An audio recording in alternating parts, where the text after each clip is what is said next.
അതില്ലാതെ എനിക്ക് തോന്നുന്നില്ല ആരും നമ്മളെ ഹെൽപ്പ് ചെയ്യുന്നു. പിന്നെ ഒരു ഒരു പിന്നെ ഭരണത്തിലിരിക്കുന്ന ഒരു മുന്നണിക്ക് വേണമെന്നുണ്ടെങ്കിൽ നമ്മുടെ പേപ്പർ വർക്ക്സ് കുറച്ചുകൂടെ ഇത് ചെയ്യണം. അത് അങ്ങനെ വഴി നമുക്ക് നമ്മുടെ കസ്റ്റമേഴ്സിന് മുമ്പിൽ നമ്മുടെ ആ ഒരു ടൈം അത് കീപ്പ് ചെയ്യാം. പിന്നെ കുറച്ച് പോസിറ്റീവായിട്ടുള്ള കാര്യങ്ങൾ നമുക്ക് അവരോട് പറഞ്ഞ് ഇത് ചെയ്യാൻ പറ്റും. അതല്ലാതെ നമുക്ക് ഒരു ബെനിഫിഷ്യറി എന്ന് പറയുന്ന ഒരു വിങ്ങിനെ കണ്ടുപിടിച്ച് തരാം. ഇവരാരെങ്കിലും കമ്മീഷൻ പറ്റുന്നവരായിരുന്നോ എന്നാണ് ഞാൻ ചോദിക്കുന്നത്. അപ്പോൾ ഞാൻ നേരത്തെ പറഞ്ഞു അതിനെപ്പറ്റി ഇപ്പോൾ ചോദിച്ചാൽ സുന്ദരത്ത് ഞാൻ പറയില്ല. കാര്യം അത് ഒത്തിരി ഈ പറയുന്നതിൽ ഒത്തിരി വിഷയങ്ങളില്ലാത്ത വിഷയങ്ങളും അല്ല, ഒത്തിരി വിഷയങ്ങളുള്ള ഒരു മെഷാണ് ശരിക്കും പറഞ്ഞാൽ ഞാൻ അനുഭവിച്ചു വന്നത്. അപ്പോൾ അതിൻ്റെ ഒരു സ്ഥലത്തും സ്റ്റാർട്ട് ചെയ്യുന്നതേ ഉള്ളൂ. ഇപ്പോൾ കഴിഞ്ഞ 2-3 ദിവസമേ അതിൻ്റെ പോലും ആഫ്റ്റർ എഫക്റ്റ് ഞാൻ സുന്ദരത്ത് പറഞ്ഞാൽ മനസ്സിലാക്കില്ല. 2 ദിവസം കൊണ്ട് ഞാൻ എന്തോരം അനുഭവിക്കുന്നുണ്ടെന്ന്. ഒരു പക്ഷേ ഏറ്റവും കൂടുതൽ ഹറാസ്മെന്റ് ഇപ്പോൾ ഈ കേരളത്തിൽ സഹിക്കുന്ന സ്ത്രീ ഞാനായിരിക്കും. കാര്യം ഇതുവരെ ഏതെങ്കിലും ഒരു റേപ്പ് കേസിനകത്താണെങ്കിലും വിക്ടിംസ് എന്ന് പറയുന്നത് അവരുടെ ഫേസ് അറിയില്ല, പേരറിയില്ല, അങ്ങനെയാണ് കൊടുത്തുകൊണ്ടിരുന്നത്. പക്ഷെ എൻ്റെ കേസിൽ അങ്ങനെയാണോ? അല്ല. ഞാൻ എല്ലാവരുടെ മുമ്പിലും എന്നെ എല്ലാവർക്കും അറിയാം. പക്ഷെ അങ്ങനെയുള്ളൊരു വ്യക്തിക്ക് എത്രത്തോളം പ്രശ്നങ്ങൾ ഫേസ് ചെയ്യേണ്ടി വരും എന്ന് കൂടെ നോക്കണം. മുതിർന്നൊരു സ്ത്രീ എന്നുള്ള നിലയിൽ അത് ഫേസ് ചെയ്യാനുള്ള സ്റ്റഫുള്ള ആളല്ലേ? സ്റ്റഫ് ഞാൻ ക്രിയേറ്റ് ചെയ്തിട്ടുണ്ട്. സ്റ്റഫ് അല്ലാതെ ഇപ്പോൾ എനിക്കൊന്നും ഞാൻ പേടിയില്ല. എനിക്കിപ്പോൾ ആരെയും പേടിയില്ല. എന്തും വന്നാലും ഞാൻ ഫേസ് ചെയ്യുന്നത് എനിക്കൊരു കോൺഫിഡൻസ് ഉണ്ട്. പിന്നെ നല്ലതിനായിരിക്കും വരുന്നതെന്ന് തിങ്ക് ചെയ്യുന്നൊരു പോസിറ്റീവ്നെസ്സും എനിക്കുണ്ട്. ഈ രണ്ടും വെച്ചാണ് ഞാനിപ്പോൾ ജീവിക്കുന്നത്. ഇന്ന് ഉമ്മൻചാണ്ടി സാർ പറഞ്ഞു കരട് വിജ്ഞാപനത്തിൻ്റെ കാര്യം പറയുമ്പോൾ സാർ പറഞ്ഞു കുറേ പേരുടെ ഉറക്കം കിടന്നു. സാറും ഉറക്കം കിട്ടുന്നതിലോട്ട് പോയിട്ടുണ്ട്. എല്ലാവരും ഉറക്കം കിടത്തിക്കൊണ്ടിരിക്കുകയാണ്. അല്ലെങ്കിൽ ഞാൻ ഇന്നലെ പറഞ്ഞല്ലേ ഉറക്കം കെടുത്തുക എന്നുള്ളതാണ് ഇപ്പോൾ എല്ലാവരും അജണ്ട. അത് ഒരു ബ്ലാക്ക് മെയിലിംഗ് വേർഡ് അല്ലേ? അല്ല, ഞാൻ പറയും. ഇപ്പോൾ അബ്ദുള്ള കുട്ടിയെ പറ്റി പറയുന്നു, ബാക്കി രാഷ്ട്രീയക്കാർക്ക് കൊടുക്കുന്നൊരു മെസ്സേജ് അല്ലേ അത്? എന്ന് വെച്ചാൽ കേരളത്തിലെ ഞാൻ നോക്കുമ്പോൾ ഏറ്റവും ദുർബലനായ ഒരാളെ സെലക്ട് ചെയ്തു. ഒരു എന്താ പറയുക, ഒന്നും കൊള്ളില്ലാത്ത അത് ശക്തരായ ആളുകൾക്ക് കൊടുക്കുന്നൊരു മെസ്സേജ് ആണോ? ആണോ? അതെയോ?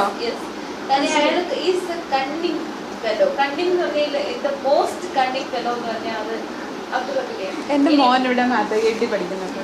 കുട്ടിയുടെ മോൻ ഇവിടെ പഠിക്കുന്നുണ്ട്. അപ്പോൾ ഞാനൊക്കെ നോക്കുമ്പോൾ ഒരു ഭയങ്കര കുറച്ചിങ്ങനെ സംസാരിക്കാനൊക്കെ താല്പര്യമുണ്ട് സ്ത്രീകളോട്, അതൊക്കെ സത്യമാണ്. പക്ഷെ ധൈര്യമില്ലാത്ത കൂട്ടത്തിലാന്ന് ഞാൻ വിചാരിക്കപ്പെട്ടു. അയാൾക്ക് ധൈര്യക്കുറവൊന്നുമില്ല, ആ കാര്യത്തിലോട്ട് ധൈര്യക്കുറവില്ല. പക്ഷെ അയാൾ അതിനുവേണ്ടി ഏതെങ്കിലും വരുവാണെങ്കിൽ അയാൾ പോകും വരുമ്പോൾ ചെയ്യും അയാൾക്ക്. പക്ഷെ ഒരു പൊളിറ്റിക്കൽ പാർട്ടി, ഒരു പൊളിറ്റിക്കൽ നേതാവ്, അല്ലെങ്കിൽ ഒരു പൊളിറ്റിക്കൽ സൈഡിൽ നിൽക്കുന്ന പെണ്ണോ ആണോ ആയിക്കോട്ടെ, അവർക്ക് മിനിമം വേണ്ട ഒരു ക്വാളിഫിക്കേഷനാണ് ഒരു വിവാദം അല്ലെങ്കിൽ ഒരു ആരോപണം. ഇപ്പം എന്താണ് സത്യമായിക്കോട്ടെ കള്ളമായിക്കോട്ടെ അതിനെ നേരിടാനുള്ള ഒരു ചങ്ക് വേണം. 100 പ്രാവശ്യം അതിനെ നമ്മൾ ഇല്ലാന്ന് പറയാം. അതിനുള്ള ഒരു ആംപിയർ അയാൾ കാണിച്ചില്ല. അല്ല, അങ്ങനെയുള്ള ഒരാൾക്ക് ഇതിനൊക്കെയുള്ള ആംപിയർ ഉണ്ടോ? ഞാൻ അത് തെറ്റായ ഒരു ഇന്റർപ്രിട്ടേഷൻ. കാര്യം അയാളുടെ തെറ്റ് അവിടെ കിടക്കുന്നു. അയാളെ സംബന്ധിച്ച് അയാളുടെ ഇതിൽ ഭയങ്കര വീക്ക്നെസ്സും മറ്റേ കാര്യത്തിൽ തീരെ വീക്കുമാണ്. അയാളുടെ വീക്ക്നെസ് ആണ് ഞാൻ പറഞ്ഞ ഫസ്റ്റ് പോയിന്റ്. സെക്കൻഡ് പോയിന്റ്, ഇപ്പൊ അയാളുടെ വീക്ക് എന്ന് പറയുന്ന വീക്കായിട്ടുള്ള ഒരു പൊസിഷൻ എന്ന് പറഞ്ഞാൽ അയാൾക്ക് ഹാർഡ്ഷിപ്സ് ഫേസ് ചെയ്യാനുള്ള കപ്പാസിറ്റി ഇല്ല. അയാളെ പോലുള്ള ഒരാൾ അങ്ങനെ ഒരാളെ സെലക്ട് ചെയ്താണോ എന്നാണ് ഞാൻ ചോദിച്ചത്. It's not a select. ഞാൻ കണ്ണൂർ തൊട്ട് തുടങ്ങാം എന്ന് പറഞ്ഞു. ദൈവം സഹായിച്ച് കാസർഗോഡ് ഇല്ലാത്തത് കൊണ്ട് കണ്ണൂർ തൊട്ട് തുടങ്ങി എന്നുള്ളത് മാത്രമേ ഉള്ളൂ. അത് തോന്നുന്നില്ല. ഒരു വശത്തും തുടങ്ങിയപ്പം അബ്ദുള്ള കുട്ടിയെ തുടങ്ങിയപ്പം പിന്നെ 2 പാർട്ടിയിലുള്ളവരുടെ കുറെ പേർക്ക് ഒരു ടെൻഷൻ. കാര്യം അബ്ദുള്ള കുട്ടിയെ തുടങ്ങിയപ്പോൾ നോർമലി ശരിക്കും പറഞ്ഞാൽ LDF-കാർ വന്ന് ഓപ്പോസിഷൻ പറയേണ്ടതാണ്. ബട്ട് യു ക്യാൻ അനലൈസ് അവർ സൈലന്റ് ആണ്. Why they are silent? അവരുടെ പേര് നാളെ വന്നേക്കാം. അതുകൊണ്ട് ഒരു സൈലന്റ്. അതാ ഞാൻ ചോദിച്ചത്. അപ്പോൾ കൂട്ടത്തിലെ ഏറ്റവും ലിസ്റ്റ് ചെയ്ത് നോക്കി ഇതിൽ ഏറ്റവും പാവപ്പെട്ടവൻ അബ്ദുള്ള കുട്ടിയാണെന്ന് തോന്നിയുണ്ട്. പ്രതികരിക്കില്ല. അയാൾ അവിടെ വീണ്ടും ചാവും. ഇതോടെ തീർന്നു അയാളുടെ കരിയർ. സൂയിസൈഡ് ചെയ്യുന്നില്ല, പക്ഷെ പൊളിറ്റിക്കൽ കരിയർ തീർന്നു. അപ്പൊ അത് ബാക്കി നേതാക്കൾക്ക് കൊടുത്തൊരു മെസ്സേജ് അല്ലേ എന്നാ ഞാൻ ചോദിക്കുന്നത്. അല്ല, അതിൽ രസമുള്ള ഒത്തിരി സംഭവങ്ങളുണ്ട്. പല നേതാക്കളും വിവാഹം കഴിക്കാൻ അറിയാം. വിവാഹം കഴിക്കാന്ന് പറഞ്ഞിട്ടുള്ള കേട്ടിട്ടുണ്ട്, ഞാൻ പറഞ്ഞു കേട്ടിട്ടുണ്ട്. 2 പേരുണ്ട്, ഞാൻ പറഞ്ഞു കേട്ടിട്ടുണ്ട് ഇതൊക്കെ. 1-2 പേരുണ്ട് വിവാഹം കഴിക്കാം അങ്ങനെ ഇങ്ങനെ. അതൊക്കെ വിശ്വസിച്ചിരുന്നോ? ഇല്ല ഒരിക്കലും ഇല്ല. ഈ കല്യാണം പോട്ടെ, ഈ കേസ് വന്നപ്പോ കേസിൽ നിന്ന് തലവിടാൻ വേണ്ടിയിട്ട് വിവാഹം കഴിക്കുന്നത്. അപ്പോഴത് വിശ്വസിക്കുന്നുണ്ടായിരുന്നോ? ഇവിടെ ഞാൻ വിശ്വസിക്കില്ല ഇങ്ങനെയുള്ള ഓരോരുത്തരെ. അധികം എഴുതി വെച്ചിട്ടുള്ള ഒരു കാര്യം, ഇങ്ങനെയുള്ള ഓരോരുത്തരെ ഞാൻ വിശ്വസിക്കില്ല. അപ്പൊ ഞാൻ ചോദിക്കുന്നത്, അത്ര മിടുക്കിയായൊരു സ്ത്രീയാണല്ലോ, അപ്പൊ എവിടെയാണ് ഈ റേപ്പ് വരുന്നത്? ഈ റേപ്പ് വന്നത് ഞാൻ പറയാം. ഇയാള് അല്ല, ഞാനിപ്പോ എന്നെ പറ്റി പറയാം. എന്നെ ഒരാൾക്ക് റേപ്പ് ചെയ്യാൻ പറ്റില്ല എന്നാണ് ഞാൻ കരുതുന്നത്. സാഹചര്യം എനിക്കറിയില്ല. റേപ്പ് അത് ഞാനാണെങ്കിൽ പണ്ട് പുസ്തകത്തിൽ സംസാരിച്ചല്ലോ, സൂര്യനെല്ലി പെൺകുട്ടി. നീ അതൊരു പെണ്ണായിട്ട് ഞാൻ പറയാം. പണ്ട് സൂര്യനെല്ലി പെൺകുട്ടിയുടെ റേപ്പ് വന്നപ്പോൾ ഞാൻ പറഞ്ഞു, ഒരാളല്ല 10, 100, 150 പേര് ഇവരുടെ ലിസ്റ്റ് വന്നു എന്ന് പറഞ്ഞു. അന്നത്തെ എന്റെ ഓവർവ്യൂ ആണ് പറയുന്നത്. ഈ പെൺകുട്ടിക്ക് എത്രയോ വർഷമായിട്ട് രക്ഷപ്പെട്ടു പോകാമെന്ന്. അപ്പൊ എന്തുകൊണ്ട് ഈ 40 ദിവസം ഇവിടെ അങ്ങോട്ടും ഇങ്ങോട്ടും പോയപ്പോ ഇവിടെ ഒരു പ്രാവശ്യം അല്ലറി വിളിച്ചില്ല, ഒളിച്ചോടിയില്ല എന്നൊക്കെ ചോദിച്ചു. എന്നാ വർഷങ്ങൾക്ക് ശേഷം ഞാൻ പിന്നെ എക്സ്പീരിയൻസ് ചെയ്തപ്പോൾ എനിക്ക് മനസ്സിലായത്, നമ്മൾ എത്ര അലറിയാലും എത്ര വിളിച്ചാലും നമ്മൾ വളരെ വീക്കായിട്ട് തോന്നുന്ന ഒരു പുരുഷൻ പോലും ആ സമയത്ത് നമ്മളെ എത്രത്തോളം നമ്മൾ ഭയങ്കര ഹെൽത്തി ആണെന്ന് പറഞ്ഞാലും ബുദ്ധിമതിയാണെന്ന് പറഞ്ഞാലും നമ്മൾ ഉപയോഗിക്കും. ആ സമയത്ത് അവരുടെ ആ ക്യാരക്ടർ വേറെയാണ്, ഒരു വൈൽഡ് ക്യാരക്ടറാണ്. അപ്പോൾ എല്ലാവരും അങ്ങനെ ആകണം എന്നല്ല ഞാൻ പറഞ്ഞത്. പക്ഷെ മിക്കവാറും എൻ്റെ ഒരു എക്സ്പീരിയൻസിൽ ഇയാളും അതുപോലെ തന്നെയാണ്, ഒരു വൈൽഡ് ആനിമലാണ്. അപ്പോൾ നമ്മളെ എങ്ങനെ ഉപദ്രവിച്ച് കീഴ്പ്പെടുത്താന്നേ നോക്കുന്നത്. അപ്പോൾ അയാളെ സംബന്ധിച്ച് ഒരു മാസത്തോളം കാത്തിരുന്ന് കിട്ടിയ ഒരേ ഇരയെ ട്രാപ്പ് ചെയ്ത് കിട്ടിക്കഴിഞ്ഞപ്പോൾ ഒരു ഇതുണ്ടല്ലോ, ആ ഒരു ഇതിൽ നമുക്ക് അയാൾ എന്ത് വേണമെങ്കിലും ചെയ്യും, അവരെന്ത് വേണമെങ്കിലും ചെയ്യും. ആ സമയത്ത് നമ്മളിപ്പോൾ രക്ഷപ്പെടും, അല്ലെങ്കിൽ നമ്മൾ ഒളിച്ചോടും, അല്ലെങ്കിൽ വിളിച്ചു പോവും എന്ന് പറഞ്ഞാൽ നമ്മൾ പുറത്തിറങ്ങി കഴിയുമ്പോൾ പുറത്തിറങ്ങുന്നതിന് മുമ്പേ നമ്മുടെ അടുത്ത് പറയുകയാണല്ലോ, ഇത് ആരെങ്കിലും അറിയിക്കാൻ വിചാരിച്ചാൽ അത് വേണ്ട കേട്ടോ എന്ന് പറയും. ഈ കുട്ടിയൊക്കെ ആൾക്കാർ പേടിക്കുമോ? അബ്ദുള്ളക്കുട്ടി ഒരു നിങ്ങൾക്ക് തോന്നുന്ന ആള് ഫിസിക്കലി അല്ലെങ്കിൽ ഒരു ബിഹേവിയർ അയാൾ പാവമാണെന്ന് തോന്നുന്നത്. പക്ഷെ അയാൾ അങ്ങനെ അല്ല. അയാളുടെ അങ്ങനത്തെ ബാക്ക്ഗ്രൗണ്ട് വേറെയാണ്. ഇപ്പൊ തന്നെ ഞാൻ പുറത്തിറങ്ങി കഴിഞ്ഞു. പക്ഷേ ഇതൊക്കെ വിട്ടോ, ഞാൻ ഇത് ആരോടും പറഞ്ഞില്ല. ഞാൻ ശരി എനിക്കും മോശമാണ്. കാര്യം ആ സമയത്ത് എൻ്റെ പേര് ഒരു കാരണവശാലും ഇങ്ങനെ ഒരു വിഷയത്തിലോട്ട് വന്നിട്ടില്ല. അപ്പൊ ഞാൻ മീഡിയാസിൽ വന്നിട്ടില്ല, എൻ്റെ ഇമേജ് തകർന്നിട്ടില്ല. അപ്പൊ ആ സമയത്ത് ഞാൻ കൊണ്ട് പെൻഷൻ കൊടുക്കുന്നത് ശരിയാണോ? അല്ല. എൻ്റെ പേര് മലപ്പുറം ഞാൻ തകർക്കുന്നത് ശരിയല്ല. ഇപ്പം എന്ന് വെച്ചാൽ തകർന്നടിഞ്ഞത് കൊണ്ട് മാത്രം നമ്മൾ കൊടുത്തത്. അപ്പം ഇമേജ് തകരുന്നതിന് മുമ്പ് നമ്മൾ എങ്ങനെ ആ പേര് കൊടുക്കും? നമ്മളൊരു പെറ്റീഷൻ കൊടുക്കും, നമ്മുടെ കമ്പനിയുടെ തിരഞ്ഞെടുപ്പ് ഉണ്ടാവും. ആ സമയത്ത് ഇപ്പൊ എൻ്റെ കുട്ടികളെ ആർക്കും അറിയില്ല. പക്ഷെ എൻ്റെ കുട്ടികളെ അന്ന് ആ സമയത്ത് ഒട്ടും ആരും അറിയുന്നില്ല ഇങ്ങനൊരു വിഷയമുണ്ട്. എൻ്റെ മക്കളുടെ ബാക്ക്ഗ്രൗണ്ട് അത് ഇതെല്ലാം നമ്മൾ തിങ്ക് ചെയ്യുന്നൊരു വിഷയമാണ്. ആ ഒരൊറ്റ കാര്യമാണ് എന്നെ ഒബ്സ്ട്രക്ട് ചെയ്തത്. പക്ഷെ അയാളെന്ത് ചെയ്തത്, നമ്മളെ കസ്റ്റഡിയിലാക്കി. പോലീസ് കസ്റ്റഡിയിൽ ഇരുന്ന സമയത്ത് എൻ്റെ ഫോണിലേക്ക് മെസ്സേജ് വരും, that don't reveal my name and the incident what happened in Muscat എന്നും പറയും. മാസ്കറ്റ് ഹോട്ടലിൽ നടന്ന കാര്യം അല്ലാതെ അതിനിടയ്ക്ക് കമ്മ്യൂണിക്കേഷൻ എന്നെ വിളിക്കുന്നുണ്ട്. MLA ഹോസ്റ്റലിൽ വാ, അവിടെ വാ, ഇവിടെ വാ. SMS-കളാണ് സ്ഥിരം. ഇത് കഴിഞ്ഞിട്ടും MLA ഹോസ്റ്റലിൽ വരാൻ വേണ്ടിയിട്ട് അന്ന് മെസ്സേജ് അയച്ചുകൊണ്ടിരിക്കുകയാണ്, പിന്നെയും കാണണമെന്ന് പറഞ്ഞു. അത്ര ക്രൂക്കഡാണ്. അപ്പം അയാളെ സംബന്ധിച്ച് അയാൾക്ക് ഒരു അഷുറൻസ് പോലെ തോന്നി, ഞാൻ പുറത്ത് പറയുന്നില്ല. അതുകൊണ്ട് അയാൾ രണ്ടാമത് എന്നെ അപ്രോച്ച് ചെയ്തു. പക്ഷെ ഞാൻ പോയില്ല, അത് വേറെ വിഷയം. പക്ഷെ ഈ പിന്നെ ഇയാളെ കാണിച്ചതെല്ലാം ശരിയാണെന്ന് ആർക്കെങ്കിലും പറയാൻ പറ്റും? എന്തെങ്കിലും നേട്ടം തിരിച്ചു കിട്ടിയോ? ഒന്നും കിട്ടിയില്ല. എന്ത് കിട്ടി? നമ്മുടെ മാനം പോയി. നമുക്ക് 2 ദിവസം എഴുതേക്കാൻ പറ്റാതായി. അത്രമാത്രമല്ലാണ്ട് എന്താ അതിൽ നിന്ന് അയാൾ തന്ന ഗുണം? അയാൾ ഒന്നും തന്നില്ല. അയാൾ പിന്നെ പ്രോജക്റ്റ് ചെയ്യാമെന്ന് പറയും, അല്ലാണ്ട് നമ്മൾ ചെയ്യില്ല. ഞാൻ പിന്നെ അങ്ങോട്ട് പേടിച്ച് ഫോൺ ചെയ്തുപോലുമില്ല. അയാളെ സംബന്ധിച്ച് ഫസ്റ്റ് എനിക്ക് അയാളിൽ നിന്ന് ഒരു ബിറ്റർ എക്സ്പീരിയൻസ് വന്നു കഴിഞ്ഞപ്പോൾ ഞാൻ അയാളുടെ ഫോണെ ഞാൻ അറ്റൻഡ് ചെയ്തില്ല. ആദ്യത്തെ അനുഭവം അബ്ദുള്ളക്കുട്ടിയാണോ? അല്ല. അതിനു മുമ്പ് അതിനേക്കാൾ കൂടുതലായിട്ട് ഞാൻ റേപ്പ് ചെയ്യപ്പെട്ടിട്ടുണ്ട്. അല്ല, ഞാൻ ചോദിക്കണേ, മാധ്യമപ്രവർത്തകയാണ്, പക്ഷെ എനിക്ക് ഫീൽ ചെയ്ത് തുടങ്ങിയിട്ട് ഒരു മുതിർന്നൊരു സ്ത്രീയെ ഭയങ്കര തൻ്റെ നേരത്തെ പറഞ്ഞ പോലെ ഈ ഒരു സാഹചര്യമൊക്കെ ഞാൻ മനസ്സിലാക്കുന്നു. പക്ഷെ എങ്ങനെയാണ് പിന്നെയും ആദ്യത്തെ സംഭവം എന്ന് പറഞ്ഞാൽ നമ്മുടെ നേരത്തെ പറഞ്ഞാൽ ആദ്യം വിശ്വസിക്കരുതെന്ന് പറഞ്ഞു. ആ വിശ്വാസം മുതലെടുത്തുകൊണ്ട് റേപ്പ് ചെയ്യപ്പെട്ട ഫസ്റ്റ് ഇൻസിഡൻറ്റ്. അതായത് എന്നെ ഒരാൾ ശല്യം ചെയ്യുന്നുണ്ടായിരുന്നു, കുറേ പ്രാവശ്യമായി ശല്യം ചെയ്യുന്നുണ്ടായിരുന്നു. ഏകദേശം 1 വർഷത്തോളം ശല്യം ചെയ്യുന്നുണ്ടായിരുന്നു. അത് എടുത്തെടുത്തിട്ടോ അപ്പോൾ അല്ലാതെ എന്തുകൊണ്ട് പിന്നെ നിർക്കാൻ പറ്റാത്ത 1 വർഷം നമ്മളൊരാളെ നമ്മളത് കെയർ ചെയ്തില്ല. കാര്യം ഇപ്പം സുനിതയുടെ ബാക്കിൽ ഒരാൾ നടക്കുന്നതെന്ന് പറഞ്ഞ് സുനിത അത് ബോധർ ചെയ്യാത്തിടത്തോളം കാലം അതൊരു വിഷയമല്ല. അപ്പോൾ അങ്ങനെ വിഷയം അത് നമ്മളൊന്ന് മറന്നു പോകും. കുറേ കാലം കഴിയുമ്പോൾ നമ്മളത് അയാളെ വിളിച്ചുകൊണ്ടിരിക്കുന്ന അയാൾ നമ്മളെ ക്ഷമ ചെയ്യണം അതൊരു വശത്തിരിക്കും. നമ്മൾ നമ്മുടെ ജോബ് പോയിട്ടോ. പക്ഷെ അയാൾ ആ സമയത്ത് ഈ ഇരയെ പിടിക്കാൻ വേണ്ടി ട്രാക്ക് നേടുവാണെന്ന് നമ്മൾ തിങ്ക് ചെയ്യുന്നില്ലല്ലോ. അപ്പം നമ്മുടെ ഏറ്റവും നല്ല ഫ്രണ്ട്സിനെ വെച്ചിട്ട് ആ ഫ്രണ്ട്സ് ഒഫീഷ്യലായിട്ട് നമ്മൾ ഒരിടത്തേക്ക് ഇൻവൈറ്റ് ചെയ്താൽ നമ്മൾ പോകാതിരിക്കും. We will go. കാര്യം അയാളിൽ നിന്ന് നമുക്ക് വേറൊരു ബിറ്റർ എക്സ്പീരിയൻസ് ഇല്ല. അപ്പം നമുക്ക് ഏത് സമയത്ത് വേണമെങ്കിലും അവിടെ പോവാം, എവിടെ വെച്ചിട്ട് സംസാരിക്കാം. അങ്ങനെ പോയ ഒരു സ്ഥലത്ത് വെച്ച് എനിക്ക് ബുദ്ധിമുട്ട് നേരിടേണ്ടി വന്നു. അപ്പൊ ഈ ആൾക്കല്ലാത്ത മറ്റു ചിലർക്കും അത് അറിയാമായിരിക്കില്ലേ? അറിയാം. അപ്പൊ അങ്ങനെ ഒരു കേസ് ഞാൻ മൂവ് ചെയ്യുമ്പോൾ അവരെല്ലാം അകത്ത് പോകും. സ്വാഭാവികമായിട്ട് പോയത് പറ്റും. അപ്പൊ അങ്ങനെയുള്ള വിഷയങ്ങൾ ഉള്ളത് കൊണ്ടാണ് ഇപ്പൊ എല്ലാവരും ചോദിക്കുക എന്താ എടുപിടിയെന്ന് പറയാത്തത്. എടുപിടി ഞാനിത് സ്റ്റാർട്ട് ചെയ്താൽ എങ്ങനെ കേരളത്തിൽ ഇത് ആൾക്കാർ റിയാക്ട് ചെയ്യും, അല്ലെങ്കിൽ കേരളം എന്താകും, എങ്ങനെ ആയിരിക്കും അതിന്റെ മുമ്പോട്ടുള്ള കാര്യങ്ങൾ, ഇതൊക്കെ ഞാൻ ഒത്തിരി ചിന്തിക്കുന്നുണ്ട്. പണ്ടത്തെ പോലെ ഞാൻ അത് വലിയ അധികാരവും പണമൊക്കെ ഉള്ള ഇതിനെയൊക്കെ നേരിടാനുള്ള ആളാണ്. എല്ലാവരും പണവും അധികാരവും ഇൻഫ്ലുവൻസ് വളരെ കൂടുതൽ ഉപയോഗിക്കാൻ പറ്റിയ ആൾക്കാരാണ്. അപ്പം ഞാൻ എന്നെക്കൊണ്ട് ഒരു ഒറ്റയാൾപ്പെട്ട ആളും അവർക്കെതിരെ എത്രത്തോളം സക്സസ് ആകും എന്ന് ഞാൻ തിങ്ക് ചെയ്യണ്ടേ. അപ്പം ഫസ്റ്റ് ടെസ്റ്റ് ഡോസാണ്.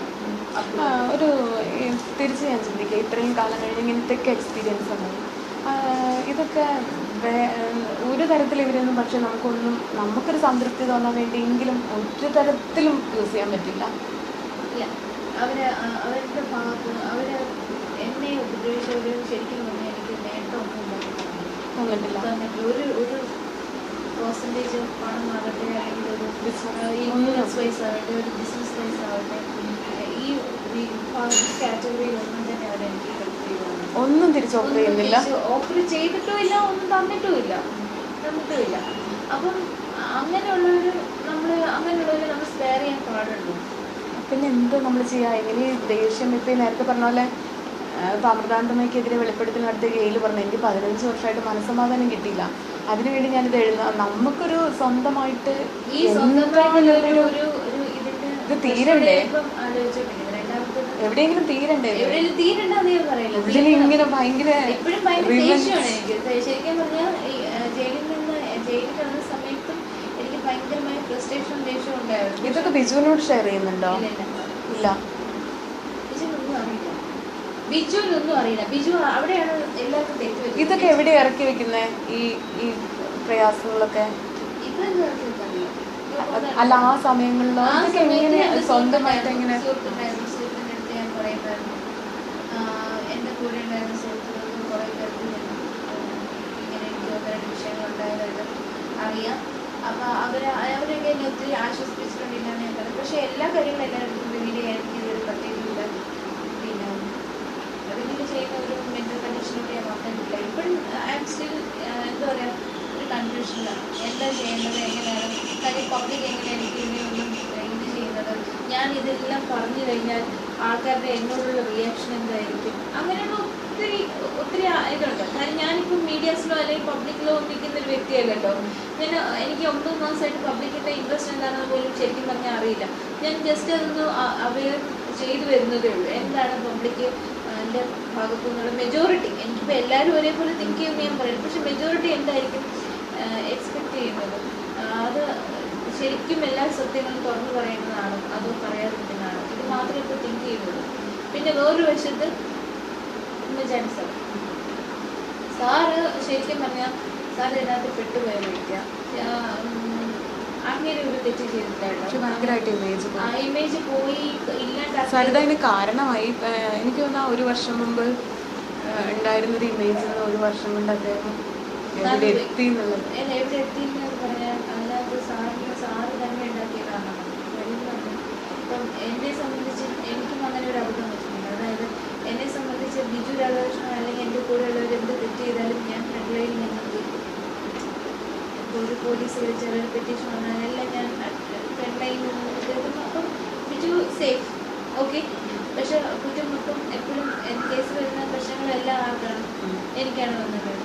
അതുപോലത്തെ ഒരു പോയിന്റിലാണ് ശരിക്കും പറഞ്ഞാൽ ഉമ്മൻചാണ്ടി സാർ. അതായത് സാറ് ശരിക്കും പറഞ്ഞാൽ എല്ലാം ഏറ്റെടുക്കും. അതാണ് സാറിന്റെ കൂടെയുള്ള ഹാൻഡ്സ് എന്ത് തെറ്റി. പക്ഷേ എത്രയോ മാധ്യമപ്രവർത്തകർ പിന്നാലെ നടന്ന് നിർബന്ധിച്ചൊക്കെ മാസങ്ങളോളം സൂര്യൻ കെടുത്തിയിട്ടും ഒന്നും പറഞ്ഞില്ല ആരെ പറ്റി. അദ്ദേഹം ഉമ്മൻചാണ്ടി സാറ് ആരെങ്കിലും പറഞ്ഞാൽ ഒന്നും പറഞ്ഞില്ല. എന്നെ കൊല്ലാക്കൊല ചെയ്ത് കുറേ നടന്നു. പക്ഷെ ഞാൻ പറഞ്ഞില്ലല്ലോ. സെയിം സാറ് ഞാൻ ആദ്യം എൻ്റെ ഒരു മനസ്സിനകത്ത് എന്തുകൊണ്ട് എനിക്ക് പറയണമെന്നുണ്ട്. സാറ് പറഞ്ഞു സാറ് എന്തിനെങ്കിലും ഒളിച്ചു വെക്കുന്നതെന്ന് വരെ പറയണത്. സാറിന്റെ ഹാൻഡ്സ് ക്ലിയർ ആണ്. സാറിനത് നിവൃത്തി കാണിച്ചാൽ മതി. ഞാനല്ല എന്ന് തുറന്നു പറയാം. പക്ഷെ ആരെ പറ്റി അങ്ങനെ പറയാറില്ലല്ലോ ഒരു കേസിലും. ഈ കേസ് മാത്രമല്ല, കൂടെ ജോലി ചെയ്യുന്ന ആളുകളെ പറ്റി പോലും അത് പറയാറില്ല. രണ്ടും നല്ലൊരു ഇമേജ് ഉള്ള ഒരു ക്യാരക്ടറാണ്. 2 റേപ്പും ട്രിവാൻഡ്രത്താണോ? ഇനി ഈ കേസിൽ പോലീസ് എന്ത് റിയാക്ഷൻ എടുക്കും എന്നുള്ളതിനനുസരിച്ചിരിക്കും. റെജി ജേക്കബ് സാറാണ് അന്വേഷണത്തിൽ നയിക്കുന്നത്. റെജി ജേക്കബ് സാർ എന്ത് ചെയ്യും? ഒന്നും ചെയ്യും. സൂര്യ ടിവിക്ക് ഇന്റർവ്യൂ കൊടുക്കാനുള്ള തീരുമാനം തെറ്റായിരുന്നോ ശരിയായിരുന്നോ? തെറ്റാണ്. അതെന്താ അങ്ങനെ നടത്തിയത്? കാര്യം അങ്ങനെ എൻ്റെ റിലേറ്റീവിൻ്റെ കമ്പൽഷൻ കുറച്ച് എനിക്ക് മറ്റു മീഡിയ അതുകൊണ്ട് മറ്റു മീഡിയ കുറച്ച് പുറകോട്ട് പോകും. അല്ല, അവർ പുറകോട്ട് പോയാലും എനിക്ക് പ്രശ്നമില്ല. എനിക്കിപ്പോൾ അവർ വേണമെന്ന് നിർബന്ധമില്ല. അല്ല, ഇങ്ങനെയൊക്കെ ആരുടെ അടുത്തെങ്കിലൊക്കെ ഇതൊക്കെ തീർക്കണമെങ്കിൽ ആർക്കെങ്കിലൊക്കെ എന്തെങ്കിലും ശിക്ഷയോ പിന്നെ കുറച്ചിട്ട് അത് മീഡിയാസിൻ്റെ വിഷയമല്ലേ. ഞാനൊരു കാര്യം ചോദിച്ചില്ല. ഞാൻ അങ്ങനെ പറയുമ്പോൾ മറ്റേ സ്വിച്ച് സുനിതേന എൻ്റെ പാർട്ടിയിൽ നിന്ന് ആലോചിക്കാം. നിങ്ങൾ മീഡിയാസിൻ്റെ പാർട്ടിയിൽ നിന്ന് വേണമെങ്കിൽ രണ്ടായിട്ടും മാറി എന്ന് ആലോചിച്ചു. മീഡിയാസ് അവരുടെ വർക്കിനെ സംബന്ധിച്ച് അവരുടെ പ്രൊഫഷൻ എന്ന് പറയുന്ന ഒരു തിങ്കിങ് അതിനെപ്പറ്റി സംബന്ധിച്ചാണ്. സെൻസേഷൻ വാർത്തകൾ മാത്രമേ ചിന്തിക്കുന്നില്ല. കാര്യം അവർക്ക് ഗ്രാവിറ്റി. അപ്പോൾ ഞാനൊരു പേഴ്സണാണ്. എന്നെ സംബന്ധിച്ച് ഞാൻ എടുത്തു ചാടി ഒരു മീഡിയാസിന് ഒരു ഇതുണ്ടാക്കാൻ അല്ലെങ്കിൽ ഒരു പെട്ടെന്നൊരു എന്താ പറയുക മീഡിയ നിങ്ങൾ ജയിലിൽ നിന്ന് ഇറങ്ങിയപ്പോൾ ഒരു മാധ്യമപ്രവർത്തകൻ നിങ്ങളോട് ആദ്യമായിട്ട് ചോദിക്കുന്നു സാരി പുതിയതാണോ? അതിന് മറുപടി അവിടെ അങ്ങോട്ട് എത്തി. അതാണ് ആദ്യമായിട്ട് ഒരാൾ അറിയാൻ ആഗ്രഹിക്കുന്ന കാര്യം. എത്രമാത്രം തിരിച്ച് ഞാൻ മറുപടി ചോദിച്ചല്ലോ. എനിക്ക് ഇത്രയും ക്വാളിറ്റിയുള്ള ക്വസ്റ്റ്യൻ ചോദിച്ചല്ലോ. ഞാൻ തിരിച്ച് സംസാരിച്ചു. അതായത് ഇതാണ് ക്വാളിറ്റി. ഒരു ആൾ ചോദിക്കുന്ന ചോദ്യം ഇതാണോ? അല്ലല്ലോ. അവർക്ക് ചോദിക്കാൻ അവർ എന്തെല്ലാം വിഷയങ്ങൾ വേറെ ഉണ്ടായിരുന്നു. പക്ഷെ അയാൾ ചോദിച്ചതിന് സാരി കിട്ടിയതാണ്. ശരിക്കും അപ്പം എന്തൊക്കെയാ ഇപ്പൊ അബ്ദുള്ള കുട്ടിയുടെ കാര്യം പറഞ്ഞ പോലെ ഇവരുടെ തോന്നലുകൾ എന്തൊക്കെയാണ് ഫീലിങ്സ്? അവർക്കൊരു ഇര കിട്ടിയതാണ്. ഒരു പുരുഷൻ പുറത്തിറങ്ങുവാനും ചോദിക്കുന്നില്ലല്ലോ. ചോദിക്കുന്നില്ലല്ലോ. ഇപ്പൊ ഞങ്ങളുടെ ജയിലിൽ നിന്ന് എത്രയോ പെണ്ണുകൾ പുറത്ത് ജയിലിൽ ഇന്നലായിട്ട് തന്നെ ഞാൻ ഉണ്ടായിരുന്ന ജയിലിൽ ഒരു പ്രിസണറെ കൊണ്ടുവന്ന് എൻ്റെ കൂടെ ഉണ്ടായിരുന്നതാണ്. അവരിന്ന് എൻ്റെ പഴയ ചുരിദാറായിട്ടിരിക്കുന്നത്. എനിക്ക് പറയാൻ പറ്റുന്നത് എൻ്റെ പഴയ ചുരിദാറാണ്. അല്ല പിന്നെ വരുത്ത എനിക്കൊന്ന് ഇത്രയും ശ്രദ്ധാകേന്ദ്രമാവാൻ സൗന്ദര്യക്കൊരു കാരണമായി തോന്നുന്നു അല്ല. എത്രയോ പെണ്ണുങ്ങൾ വേറെ ഉണ്ട്. സൗന്ദര്യം ഞാൻ അതൊന്നും വിചാരിക്കില്ല. ഒരു ആകർഷണീയതയുണ്ട് ആളുകൾ ആകർഷിക്കുക. അതുകൊണ്ടായിരിക്കും ഇത്രയും വലിയ ചർച്ചയായി മാറിയത്. ഇപ്പൊ ബിജു രാധാകൃഷ്ണന്റെ കൂടെ വേറൊരു പുരുഷനും കൂടിയാണ് ഈ കേസിൽ പ്രതിച്ചത്. കേരളം അറിയുമില്ല. സോളാർ തട്ടിപ്പ് ആരും സ്ത്രീ ആയതുകൊണ്ടാണ്. സ്ത്രീ ഞാൻ വന്നു കഴിഞ്ഞിട്ട് എന്റെ ബാക്ക്ഗ്രൗണ്ട് ചെക്ക് ചെയ്ത് അതൊക്കെ രാഷ്ട്രീയമാണ്. പിന്നെ ഒത്തിരി രാഷ്ട്രീയ പ്രശ്നങ്ങൾ ഇപ്പം റിവീൽ ചെയ്യാൻ പറ്റാത്ത ഒത്തിരി വിഷയങ്ങൾ ഇതിനകത്തുണ്ട്. റിവീൽ ചെയ്താൽ ഒന്ന് ടച്ച് ചെയ്ത് അങ്ങനെ പ്രശ്നങ്ങളാവും. അപ്പം ഞാനത് ഇനിയുള്ള പ്രശ്നങ്ങൾ ഈ അബ്ദുള്ള കുട്ടി എന്ന് പറയുന്നത് ഒരു ഇൻഡിവിജ്വൽ കേസാണ്. അതിനകത്ത് വിഷയങ്ങളൊന്നുമില്ല. അതിനകത്ത് വേണമെങ്കിൽ എനിക്കൊരു ഇംപ്ലിക്കേറ്റ് ചെയ്യാൻ ഒരു വ്യക്തി, പക്ഷെ ഞാൻ ഇംപ്ലിക്കേറ്റ് ചെയ്തിട്ടില്ല. കാര്യം അയാൾ എന്തിനു ചുമ്മാ അയാളൊരു നമ്പർ കൊടുത്തു. പിന്നെ ഇയാളിൽ പ്രവർത്തിച്ചതെന്ന് വിചാരിച്ച് ഞാൻ അത് വിട്ടിട്ടുണ്ട്. പക്ഷേ അബ്ദുള്ള കുട്ടിയുടെ ഞാൻ മെസ്സേജ് കൊടുക്കാൻ ഉദ്ദേശിച്ചത് കേരളത്തിലെ സ്ത്രീകൾ. ഇപ്പം ഞാനായിക്കോട്ടെ, എനിക്ക് ഒരു പ്രോജക്റ്റ് തരാമെന്ന് പറഞ്ഞിട്ടാണ് ഞാൻ പോയത്, ശരിയല്ലേ? അപ്പം അയാളുടെ ഏതായ പിടിച്ച രീതിയാണ് ഞാൻ പറഞ്ഞത്. അപ്പം നാളെ ഒരു രാഷ്ട്രീയമാണ് ഉപയോഗിക്കുന്നത്. അതിൽ രാഷ്ട്രീയം ഉപയോഗിക്കുന്നത്. അപ്പം നാളെ ഒരു കാലത്ത് ഒരു പെണ്ണിനെ വിളിക്കാൻ പോയി. ഒരു പെണ്ണിനൊരു ജോലി വേണം. അപ്പോൾ ആ ജോലിക്ക് വേറെ ജോലി നിനക്ക് തരാം. അങ്ങനെയൊക്കെ നടക്കുന്നില്ലേ കേരളത്തില്? നടക്കുന്നില്ലേ? ആരും പറയുന്നില്ലല്ലോ. ആരും പറയുന്നില്ല. അപ്പം ഞാൻ പറയുമ്പം ഇനി പോകാനുള്ള പെണ്ണുങ്ങളുണ്ടല്ലോ, എല്ലാവരും പോയി തീർന്നില്ലല്ലോ. ഇനി പോകാനുള്ളവർ ഒത്തിരി പേരുണ്ട്. രാഷ്ട്രീയ പാർട്ടികളെ സാറ് ഒരു റെക്കമെൻഡേഷൻ ലെറ്റർ പഴയ MP കാണാൻ പോകുന്നു, പഴയ MLA സാറ് പൊളിറ്റിക്കലാണ് സാറ് ഇന്ന MLAക്ക് ഒരു ലെറ്റർ എഴുതിത്താന്ന് പറയുമ്പോൾ നീ രാവിലെ 5:30 വരുമോ, അല്ലെങ്കിൽ 6 മണിക്ക് വരുമോ, അല്ലെങ്കിൽ ഞാൻ 7 മണിക്ക് വരുള്ളൂ എന്ന് പറഞ്ഞ് വളരെ ബുദ്ധിപൂർവ്വം പറഞ്ഞിട്ട് പിറ്റേ ദിവസം രാവിലെ കാര്യം സാധിക്കാൻ വേണ്ടി വിളിക്കുന്നത്, അതൊക്കെ സ്റ്റോപ്പ് ചെയ്യും. ഇപ്പം ഇത്തിരി കുറവുണ്ടെന്ന് എനിക്ക് കിട്ടിയ ഇൻഫർമേഷൻ കേട്ടോ. പഴയ ആൾക്കാരൊക്കെ ഇപ്പം പേടിച്ചു വേണം. പഴയ ഈ മാർക്കറ്റിൽ നിന്നിരുന്നവരൊക്കെ കുറച്ച് വിഡ്രോ ചെയ്തു, ഒന്ന് അകത്തേക്ക് കയറി ഇരിപ്പുണ്ട് എല്ലാവരും. ഇനി എന്തെങ്കിലും വശം ഇറങ്ങത്തേ ഉള്ളൂ. ഇപ്പൊ പെട്ടെന്ന് ഒരു 1-2 വർഷം ഈ പെണ്ണിന് ഇത്തിരി സേഫാണ്. അല്ലെങ്കിൽ അവർ അത്ര കീനായിട്ട് അന്വേഷിച്ച് എവിടെ സേഫ് ആണെന്ന് അറിഞ്ഞാലേ പോവുള്ളൂ. അപ്പൊ അത് കുറച്ച് 10 പേരിൽ പിന്നെ 8 പേരെങ്കിലും രക്ഷപ്പെടും, ബാക്കി 2 പേരെ പ്രതീക്ഷ. അതേ ഉള്ളൂ. ഇപ്പൊ നടന്നതിൽ ഏകൂടെ നല്ലതായ ഒരു കാര്യം സംഭവിച്ചത് അത് മാത്രമേ ഉള്ളൂ എൻ്റെ അറിവിൽ. ബാക്കി നമ്മൾ ആര് ചെന്നാലും ഒരു കമ്പി ചുറ്റി ഒരു പെണ്ണ്, ഒരു സാരി കൊടുത്തോണ്ടൊരു പെണ്ണ്